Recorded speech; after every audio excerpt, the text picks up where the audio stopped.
మృతి చెంది ఈ రోజుకి 14 రోజులైంది. రేరెస్ట్ ఆఫ్ ది రేర్ కేసెస్లో మాత్రమే preliminary report, post mortem report అనేది ఎవరు ఏ కేసులో అయినా సరే పోస్ట్ మార్టం రిపోర్టు 3వ రోజు ఇచ్చేయాలి. ఇన్ని రోజులైనా పోస్ట్ మార్టం రిపోర్టు లేట్ అవ్వడానికి కారణం ఏంటి? దీనికి రాష్ట్ర ప్రభుత్వం సమాధానం చెప్పాలి, పోలీస్ డిపార్ట్మెంట్ సమాధానం చెప్పాలి.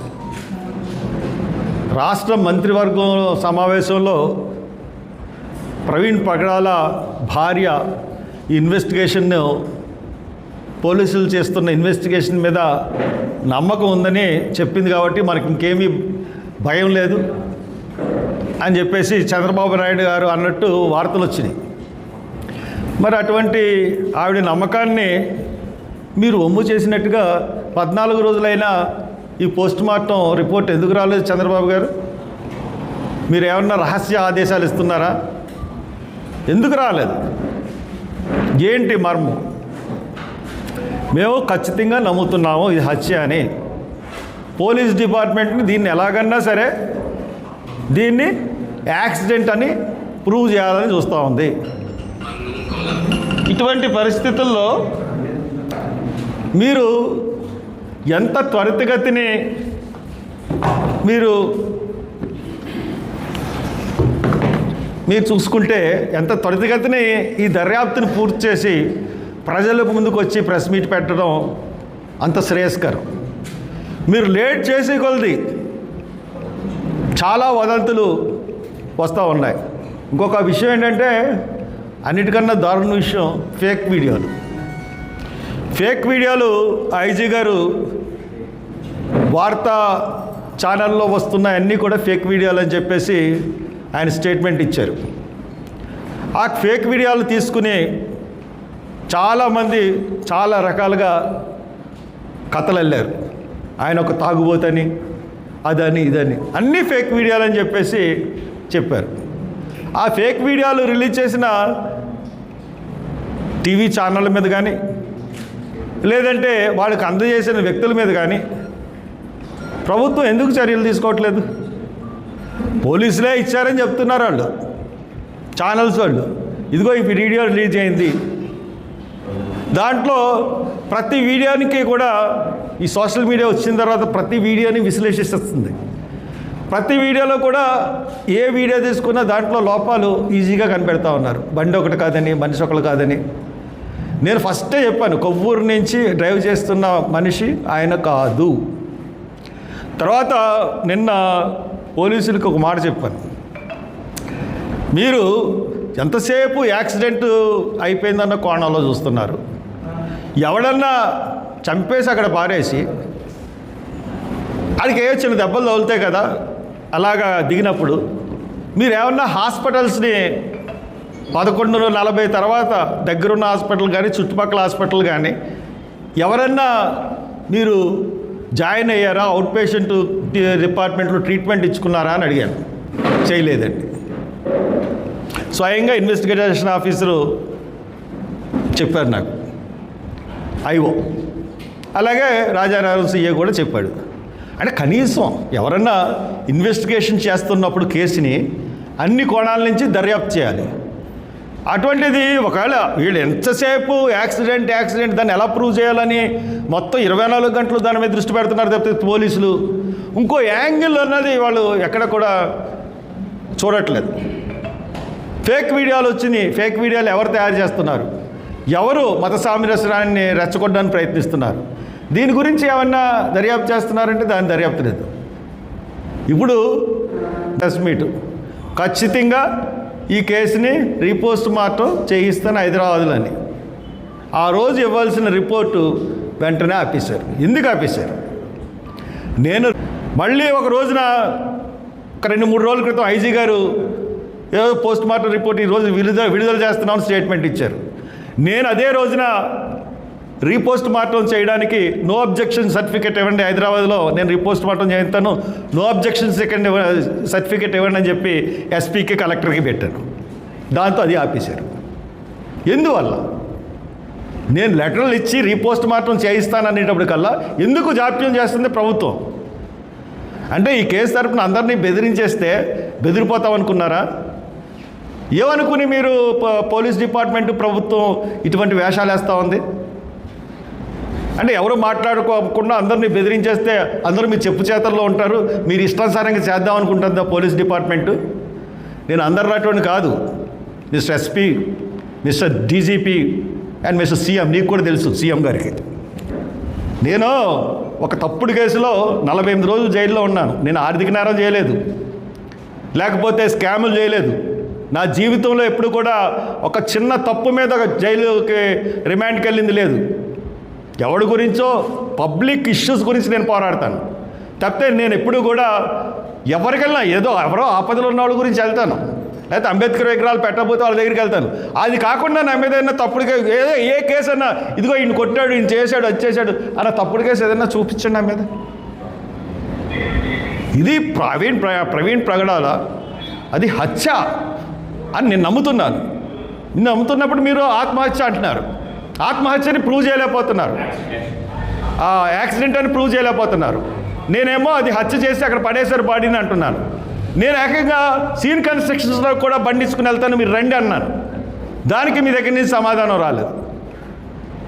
పోనీ ఆ రోజున హాస్పిటల్ చెక్ చేశారంటే ఏ హాస్పిటల్ చెక్ చేయలేదు. ఎంతో తప్పండి అది.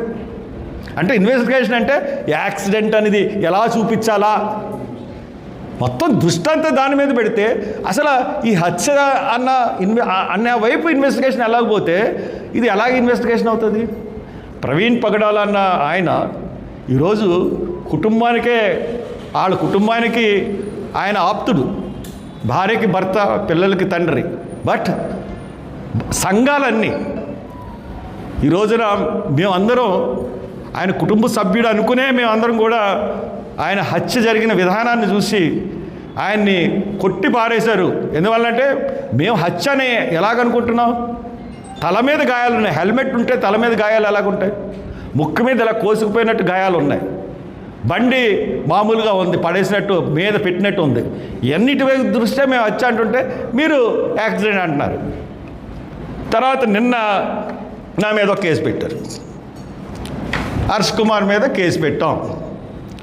196-97 కాదు, అది 196 BNS సెక్షన్స్ ప్రకారం పెట్టాను. నేనంట మత విద్వేషాలని రెచ్చగొడుతున్నానంట. నేను ఎక్కడ నా మొత్తం ఇంటర్వ్యూస్ అన్నీ కూడా నేను యూట్యూబ్లో మాట్లాడాను, ఛానల్స్లో మాట్లాడాను, నా ప్రెస్ మీట్లో మాట్లాడాను. ఎక్కడైనా ఒక్క మాట, ఏ మాట అన్నా సరే ఛాలెంజ్ చేస్తున్నాను పోలీస్ డిపార్ట్మెంట్కి, మీరు ఫూల్స్ అయిపోతారు. ఒక్క మాట, ఇగో ఈ మాట వల్ల మేము ఇలా పెట్టాం అన్న మాట ఎక్కడన్నా చూపించగలరా? హిందువులే హత్య చేశారనలేదు, ముస్లింలే హత్య చేశారనలేదు. హిందూ ఫ్యానిటిక్స్ అన్న చేసి ఉండొచ్చు, ముస్లిం ఫ్యానిటిక్స్ అన్న చేసొచ్చు, క్రిస్టియన్స్లో కూడా ఈయన అభివృద్ధి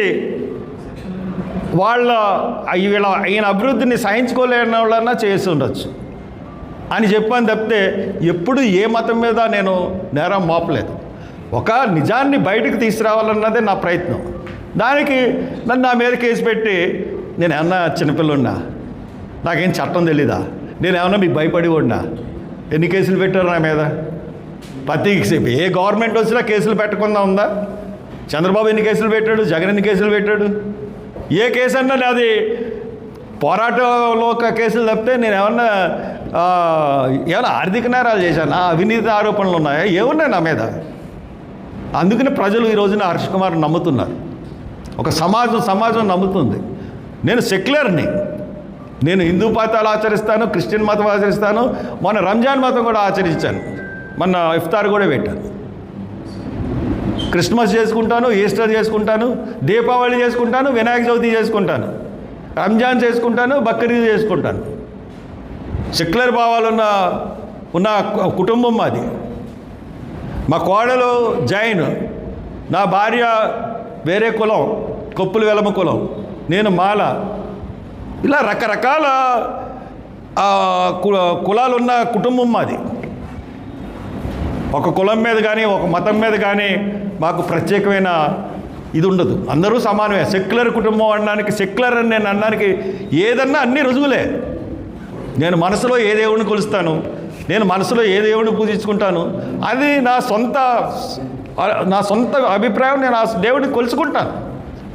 బట్ అందరి దృష్టిలో మటుకు నేను ఖచ్చితంగా అన్ని దేవుళ్ళ గురించి నేను ఎక్కడా కూడా ఒక as a politician, as a 10 years of MP అన్ని మతాలని గౌరవించాలి, అన్ని మతాలని సమానంగా చూడాలన్న దృక్పథం నాది. కాబట్టి పిచ్చి కేసులు పెడితే భయపడిపోతాడని అనుకోకండి దయచేసి. మీరు చిన్న సాక్ష్యం, చిన్న వర్డ్, ఈ 14 రోజుల్లో నేను ఎన్నో ఇంటర్వ్యూలు ఇచ్చాను, ఒక్క వర్డ్ కూడా మీరు నా దగ్గర నుంచి మీరు సేకరించలేరు, నేను తప్పుడు వర్డ్ యూజ్ చేసినట్టుగా. కాబట్టి కేసు విత్డ్రా చేసుకోండి, పరుగు పోద్ది లేకపోతే. Thank you. Post mortem report రాకుండా ఇన్వెస్టిగేషన్ పూర్తవకుండా అవన్నీ ఫేక్ వీడియోస్ మీరు అనేస్తుంటే మీరు ఒరిజినల్ వీడియోస్ ఉంటేనే కదా ఫేక్ అని చెప్పాలి. అంటే ఏ బేస్ మీద మీరు అది మటన్ కన్ఫర్మ్ చేసేస్తారు? మీరు మటన్ కావచ్చేమో అనుకోకుండా ఇదే మటన్ మీరు ఎలా ఎస్టాబ్లిష్ చేస్తారు? ఫేక్ వీడియోలు అని నేను అన్నది కదండి, అదే నేను అన్న మాట కాదండి, అది ఫేక్ వీడియోలు అని ఐజీ చెప్పాడండి. తెలుసా మీకు ఆ విషయం? తెలుసా? ఐజీ స్టేట్మెంట్ ఇచ్చాడు.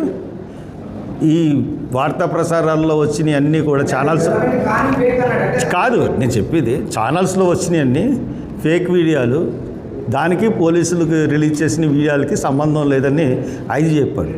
ఐజీని కూడా ఫేక్ అని ఎలాగడుగుతారా, ఎలాగా ఫేక్ అని చెప్తారని అడగండి. ఐజీ చెప్పిన మాటలే నేను చెప్తున్నాను, నేను సొంతంగా చెప్పిన మాటలు ఏం లేవు. ఇంకా హత్యని నేను ఎందుకు డౌట్ పడుతున్నాను? ప్రతి మానవుడికి, ప్రతి వాడికి కూడా అనుమానించే ఇది ఉండాలి, ప్రశ్నించే హక్కు ఉండాలి. అదే మన భారతదేశం సెక్యులర్ విధానం. ఇక్కడ జరుగుతున్నది ఏంటి? నేను హత్య అని అనుకుంటున్నాను, వాళ్ళు యాక్సిడెంట్ అని అనుకుంటున్నారు.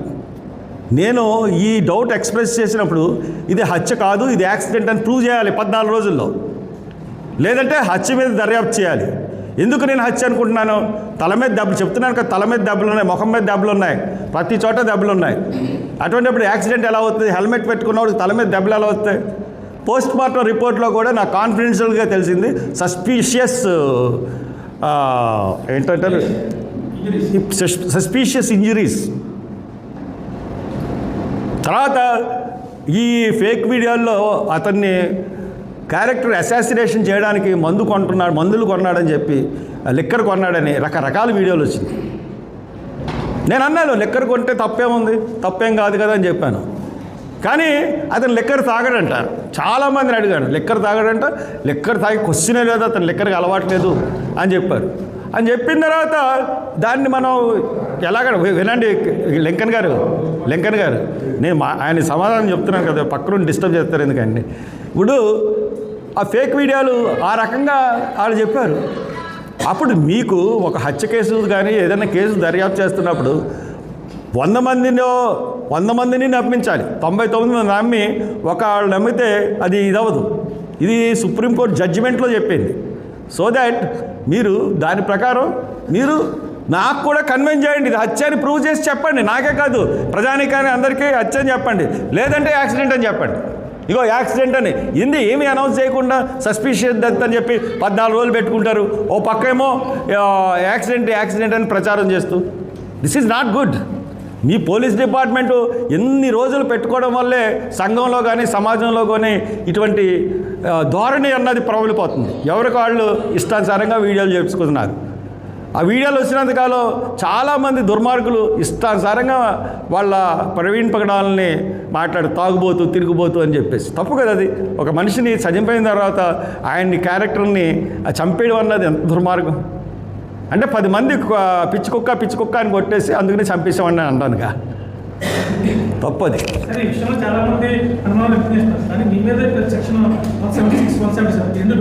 196 నా మీద ఎందుకు కడతారంటే నేను ధైర్యంగా వచ్చి ముందుకు మాట్లాడతాను. వాళ్ళ కోపం అంతా నా మీద పెట్టయితే తక్కిన వాళ్ళందరూ ఇది అవుతారండి. ఇప్పుడు అన్ని ఛానల్స్ ఈ ఫేక్ వీడియోలని ప్రచారం చేసినాయి. ఎందుకు పెట్టట్లేదు వాళ్ళ మీద కేసులు? గతంలో ఆధారాలు ఉన్నాయని ప్రకటించారు కదా మీరు. నేను ఆధారాలు ఎక్కడున్నాయని ప్రకటించలేదు ఎప్పుడు. మా దగ్గర స్పష్టమైన ఆధారాలు ఉన్నాయని చెప్పారు మీరు. నేనేం చెప్పలేదు. ఎప్పుడు స్పష్టమైన ఆధారాలు ఎక్కడున్నాయి? స్పష్టమైన ఆధారాలు అంటే ఆ బండి పడిపోయిన విధానం, ఆ బండి అతని మీద పడిపోయిన విధానం, దెబ్బలు. లేకపోతే స్పష్టం నేనేమన్నా చూశాను వెళ్ళి 11:40కి. ఎవరి దగ్గర ఉన్నాయి? ఆయన భార్య జెసికా కూడా అసలు ఏమీ చెప్పట్లేదండి ఈ విషయం. మీరు చెప్పిన కాదు ఎక్కడ కూడా ఆవిడ నమ్మకం ఉంటుంది కదా. కుటుంబ సభ్యులు ఏమని చెప్పారండి? పోలీస్ ఇన్వెస్టిగేషన్ మీద మాకు నమ్మకం ఉంది, అదే కదా చెప్పారు. మాకు నమ్మకం లేదు. ఆవిడతో ఏకీభవించవలసిన అవసరం నాకేంటి? నా డౌట్లు నన్ను తీర్చాల్సిన బాధ్యత పోలీస్ డిపార్ట్మెంట్ది. ఆవిడ నమ్మితే లోకం అంతా నమ్మేమన్నట్టు కాదు కదా. వాళ్ళ అభిప్రాయం అది. ఆవిడ నమ్మింది కాబట్టి నన్ను నమ్మంటే నేను ఎందుకు నమ్ముతాను? నమ్మను. ఇంకా పోలీస్ డిపార్ట్మెంట్కి ఆ రోజున నేను కానీ లేకపోతే ఆ బాడీని తీసుకెళ్ళలేకపోయిన పరిస్థితులు ఉన్నాయి అక్కడి నుంచి. నా హెల్ప్ వల్ల, నా కోఆపరేషన్ వల్ల, నేను అక్కడ యాక్ట్ చేసిన విధానం వల్ల బాడీని బయటకు తీసుకెళ్ళగలిగారు. కాదని మనం చెప్పండి పోలీస్ డిపార్ట్మెంట్ని, ఇది హర్ష్ కుమార్ సాయం లేకుండా మేము తీసుకెళ్ళగలము అన్నది చెప్పమనండి. తీసుకెళ్ళిపోగలం అన్న ఒక మాట చెప్పమనండి. నేను కానీ లేకపోతే 60,000 మంది, 300 మంది పోలీసులు ఉన్నారు. దుఃఖైపోతారు పోలీసులు ఆ రోజు నేను లేకపోతే. ఖచ్చితంగా గర్వంగా చెప్తున్నాను. అంత సముదాయించి, అంత సంజాయించి అందరినీ జనాల్ని వెళ్తున్నారు. వాళ్ళ ఫ్యామిలీ వెయిట్ చేస్తుంది, గొడవ చేయొద్దు, ఎవరు దగ్గర రావద్దని చెప్పి ప్రధాన ద్వారం కూడా తీసుకెళ్ళాను. దొంగదారిలో తీసుకెళ్ళిపోదాం అనుకున్నారు పోలీసులు. అది నా క్యారెక్టర్. నేనెందుకు గొడవలు సృష్టిస్తాను? శాంతి భద్రత సమస్య ఎందుకు కల్పిస్తాను? సారీ, అది మీరు అడగాలండి. మీరు వేస్తారా? ఎవరన్నా అడుగుతున్నారా? పోలీసు వాళ్ళు కూర్చోబెట్టిన వీడియో క్లిప్పింగ్ అన్నీ చూసి వచ్చేసారు. ఏమండి అది కాదండి 202 చూసా, అది కాదండి మెయిన్ అనుకున్నాయన్నా. ఏమండి బిట్టుకిని చూపించండి. ఎలా చూపించాలండి? టీవీలు ఎలా చూపెడుతున్నాయి? స్లో ఇలాగ మామూలుగా వెళ్ళిపోతున్నాయి చూపించేస్తే మీరేమో వినేసి వాళ్ళ దగ్గర క్వశ్చన్ లేకుండా మీరు ఎక్కడ చూపించారు? నేను ప్రెస్ మీట్ అంతా చూశానండి. మొత్తం ప్రెస్ మీట్ అంతా లైవ్ చూశాను నేను. మీకు అది ఏం చూపించారు? మీరు వాళ్ళ దగ్గర మాట్లాడరు. మీరు ఎందుకు అడగలేరు? దమ్మ భయమా? ఒకసారి హెల్మెట్ తీసి పరిస్థితి లేదంటారా? ఒకసారి కూడా హెల్మెట్ తీస్తారు కదా, ఆగినట్టే హెల్మెట్ తీస్తారు. ఎవరైతే మాస్క్ తీసుకుంటారు ఫ్రీగా ఉన్నారు. అదే కదండి అయ్యే, అందుగురించి ఫేక్ వీడియోలు అంటున్నాం కదా. ఇప్పుడు కూర్చున్నప్పుడన్నా ఎవడైనా హెల్మెట్ తీసుకుని కూర్చుంటాడు.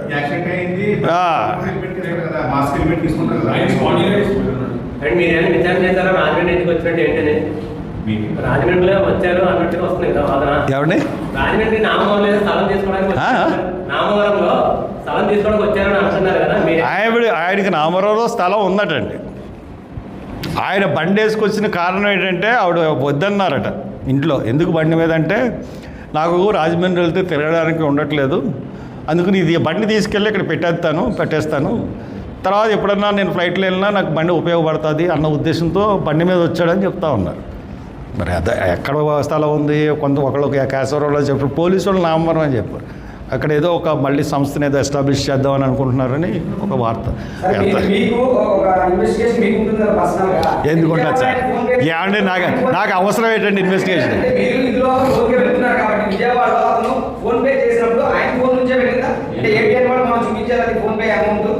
ఏమండి నేను ఒకటే క్వశ్చన్ అడుగుతాను మిమ్మల్ని దీని మీద.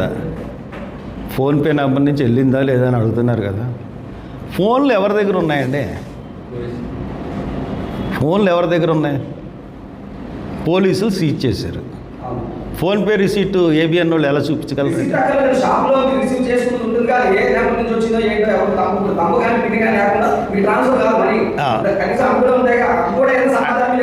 అంటే ఆంధ్రజ్యోతిలో ఏదో ఏబిఎన్ ఏదన్నా వచ్చింది అంటే అక్కడికి ఏబిఎన్ వాళ్ళు అక్కడికి వెళ్ళినట్టుగా వాళ్ళకి ఎలా తెలుసు?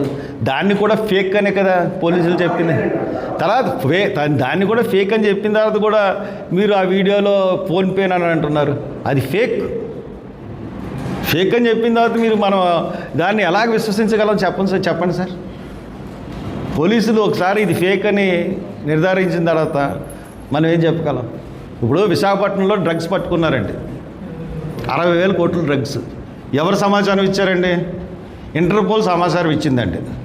ఇంటర్పోల్ సమాచారం ఇస్తే పోర్టుకి వెళ్ళారు, సిబిఐ అధికారులు వెళ్ళి పట్టుకున్నారండి. సిబిఐ అధికారులు వెళ్ళి పట్టుకున్న తర్వాత ఆ సిబిఐ అధికారులు పట్టుకున్న దాన్ని సీజ్ చేశారండి. సీజ్ చేసి ప్రాథమిక దర్యాప్తులో కొకైన్ ఉన్నట్టు దాని ఖరీదు 60,000 కోట్లు ఉన్నట్టు మార్కెట్లో ప్రకటించారండి. తర్వాత 6 నెలలు కొత్త గవర్నమెంట్ వచ్చిందండి. 6 నెలలైంది. 8 నెలలైన తర్వాత సిబిఐ ఏమైనా ఇచ్చిందండి, దాంట్లో కొకైన్ సబ్స్టాన్స్ లేవని చెప్పిందండి. ఎవడన్నా మాట్లాడగలిగావా? అలాగే ఉంటుంది పోలీస్ దర్యాప్తులను. అధికారంలో ఉన్నవాడి యొక్క అధికార దుర్వినియోగం కూడా అలాగే ఉంటుందండి. సార్ రీపోస్ట్ మార్టంకి ఎన్ఓసి అడిగారు, వాళ్ళు ఎవరు తప్పకుండా హైకోర్టుకి వెళ్ళి రీపోస్ట్ మార్టంకి నాకు ఎండార్స్మెంట్ కలెక్టర్ గారు ఇచ్చారండి. ఎస్పీ గారు ఇంకా ఇవ్వలేదు ఎక్నాలెడ్జ్మెంట్. కాబట్టి అది నేను డెఫినెట్గా రీపోస్ట్ మార్టం చేస్తాను. ఇప్పుడు కూడా వాళ్ళు రీపోస్ట్ మార్టం ఎందుకు లేట్ చేస్తున్నారంటే, గమ్ముని ఇప్పుడు రిపోర్ట్ ఇచ్చేస్తే హర్ష కుమార్ గారు కోర్టుకు వెళ్ళిపోతాడు అర్జెంటుగాను దీన్ని పట్టుకుని.